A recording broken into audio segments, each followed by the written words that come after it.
Coach Kelly, you're entering year 3 at LSU, and I don't have to tell you this, but year 3 seems very lucky to you. At Cincinnati, in your 3rd year as the head coach, y'all went 12-0. Notre Dame, 3rd year, y'all went to the national championship game. So the numbers are in your favor. Well, this interview's over then. Let's go. It's, yeah, I mean, I think, you mentioned lucky. I think the preparation of what you do and leading up to it is very intentional. I think we're doing the same thing here. It takes time. It takes a lot of work, commitment from everybody that's involved in the program to begin to elevate your program to a championship level. And I think we've made the strides the first 2 years, double-digit wins, competing, for an SEC championship. But there's more to be gained. And we think in year 3, we've poised ourselves, or put ourselves in position for hopefully that kind of year. Your quarterback, this is his 4th year at LSU, but he's only had 1 start. But my goodness, that 1 start against Wisconsin, 395 yards, 3 touchdowns. He could be another special quarterback in the purple and gold. Agreed. I mean, he's a different player than Jaden Daniels, but he has an incredible skill set. I think what separates him is his leadership, his ability to command the respect of the players around him. He has his own style, and he's a different person, and that's a great thing because, when you turn over the reins to a new quarterback, you want that personality to come out, and it's already been a really clean transition, from a Heisman Trophy candidate to Garrett Nussmeier, and we saw that, as you mentioned, in the ReliaQuest Bowl game where he leads us on a 98-yard drive late in the game, and I think he brought his own personality now to this football team. When spring ball starts on Tuesday, is Garrett running with the ones? Is A.J. Swan in that competition, or how is that going to go during spring football? Swan will have a chance to certainly compete for the position. We brought him in as an experienced SEC quarterback. His numbers were quite impressive at Vanderbilt. And so we wanted that competition because, again, I think it brings out the best in everybody. And, Ricky Collins is here, right here from Baton Rouge, and we have a lot of confidence in him. Colin Hurley, a mid-year enrollee freshman. So we just think there's going to be great competition in that room. And that's our job, right, as coaches, is to create that competition. But Garrett obviously has a sense and a feel that he's going to go out and he's going to be our starter as well. The wide receiver spot, you had 2 fantastic ones that have left the program. They're going to be possible first-rounders in Brian Thomas and Malik Neighbors. You got Kyron Lacey, but who is going to be the other guys? Are we going to look to the transfers maybe to contribute right away? Yeah, I think we were very intentional there as well in terms of, we lost a lot of yardage. We lost a lot of touchdowns with Neighbors and Thomas leaving us. So we needed to go and look at maybe that's an area that we bring in some veterans. And C.J. Daniels and Xavier Thomas are 2 veteran wide receivers that bring maturity and experience into that room. Combined, they're going to bring in close to 1,700 yards in total offense. So we're going to be able to supplant the loss that we had with 2, obviously, as you mentioned, probably first-round draft picks with 2 outstanding veteran receivers. Now, we have some really good young players that are poised and ready to play as well, from Aaron Anderson to, certainly a number of guys that have had a chance to get an opportunity last year that will now be pushed in the front. But I think having a little bit more maturity there is going to round that out nicely. You talk about Xavier Thomas. You've had some bumps in the road at punt return these first 2 years at LSU. Is it how good is it to have not only he's a great receiver, but he's a good kick returner and punt returner? Because special teams has been an issue in the purple and gold.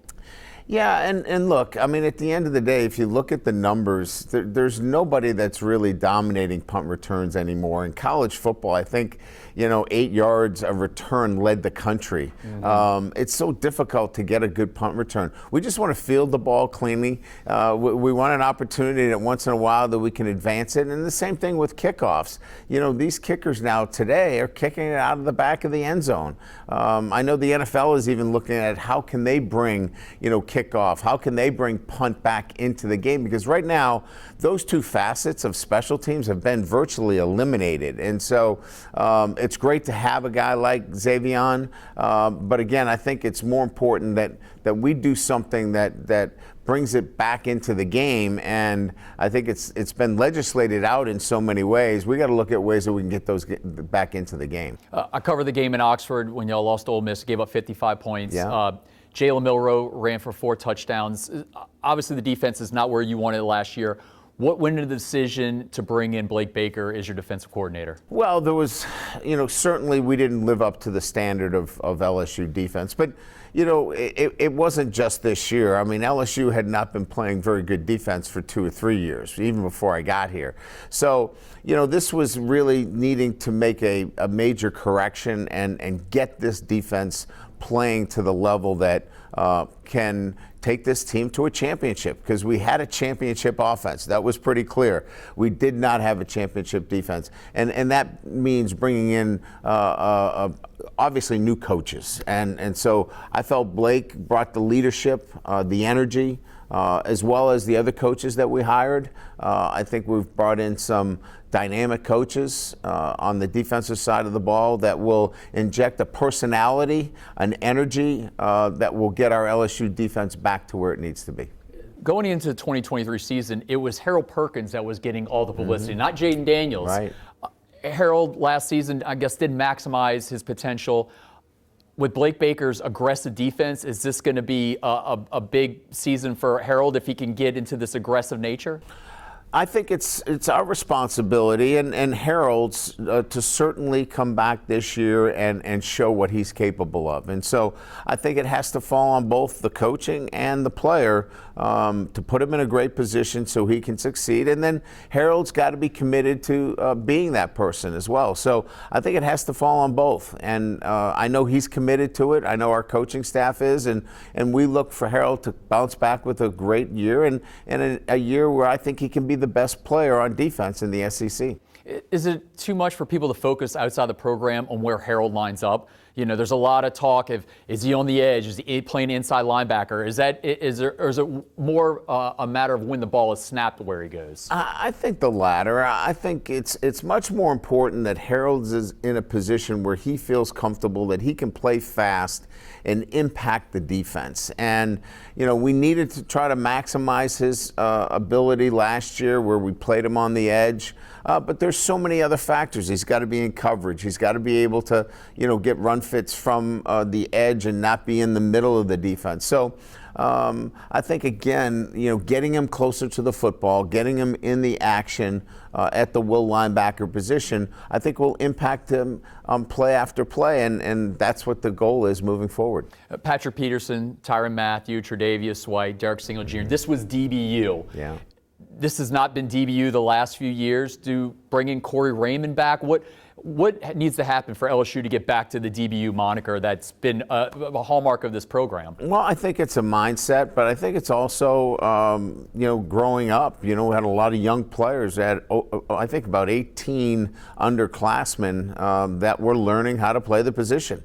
When we got here, we had a void at that position, so we had to go recruit and then retain the players that we wanted to retain, develop them, and now getting them in a position that they can thrive. And I think part of that thriving is bringing back a Corey Raymond who has the experience, that can teach these players now that have some experience and maybe some growing pains, that they're poised now to really break out. So I'm excited about having Corey back. We're excited about having, a Bo Davis and a Kevin Peoples, Coach Olson with the safeties. I think we've got a great staff, and I think we've got a really good group of young players that have had some experience, that are ready and poised to have some breakout seasons. Transfer portal helps you fill some holes, but I think with your culture, is it high school recruiting is what's going to make this program whole? Which way does it go with these guys? High school recruiting is really at the forefront of when we talk about recruitment to LSU.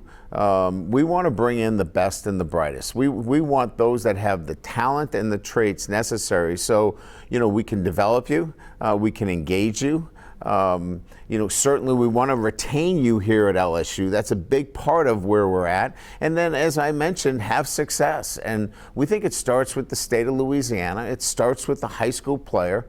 And then along the way, once in a while, maybe you dip into the transfer portal. But that's not what our business plan is in terms of how we build this program. We're going to build it with high school players and predominantly from the state of Louisiana and the contiguous southern states. Does life in recruiting get a little easier now that Nick Saban has hung him up, he's retired? Because he's come into Louisiana and grabbed some kids. Does it get a little easier or does it never get easier? But having Saban out of the game definitely was music to LSU fans' ears.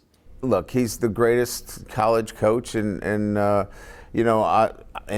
lifetime, and so to have Nick not knocking at your door, that's one relief. But there's so many good coaches in this league, and obviously Kirby Smart and Elko, and what Lane's doing. I mean, you have to be working hard at this every single day, and I think we've done a much better job in the state of Louisiana in making sure that we keep our players here in the state. And I think that's showing itself here in how we're recruiting. But I think we focus on ourselves and what our plan is and worry about how we do things. And so far, so good. When the kids come down Victory Hill, your players, they got their headphones on, they're listening to music, get them fired up. Is there something you do before a game, before practice that kind of gets you in the right mindset? Do you have a song or do you have a movie that you're watching that kind of recharge the batteries? I think, before we even get on the bus to come to Victory Hill, we have about a 5-minute mental edge where I get a chance to talk to the team and lock them in. And that's really my time to, get my game face on, if you will, and get the team locked into the game itself. So it's something that I've done for, almost 3 decades now, where I get a chance where we close the doors, we get about 5 minutes together, because once you get to the stadium, the distractions start to occur. So we get about 5 minutes in the hotel together. We call it the mental edge, and that really gets us right and gets me in a position where I feel like I've got our team ready to go. And now go enjoy victory. Go enjoy the fans that are out there and let it sink in, because playing at Tiger Stadium is really a special treat. Finally, how is it going to feel Tuesday morning? You've done a lot of these. Spring football starts. Does it have the Christmas morning feels? Do you get an extra edge in your step? Listen, when you don't get that feeling, it's time to go do something else. It's time to retire. And for me, the excitement of next week, we're kind of getting a sense of, engaging our players again. We've been out recruiting and talking about other players, and when they come here, we got the guys that are going to make a difference on campus right now. So getting a chance to be with them, getting back out on the practice field, starting our spring practice, this is the exciting time for us. This is where you build the technique. This is where you build those relationships so you engage your players. And so for me, this is the fun part. We're going to win the spring game. I know that. We're going to be undefeated going into preseason camp. So we're looking forward to it. It's going to be a great spring. Thank you, Coach Kelly. My pleasure. Thank you.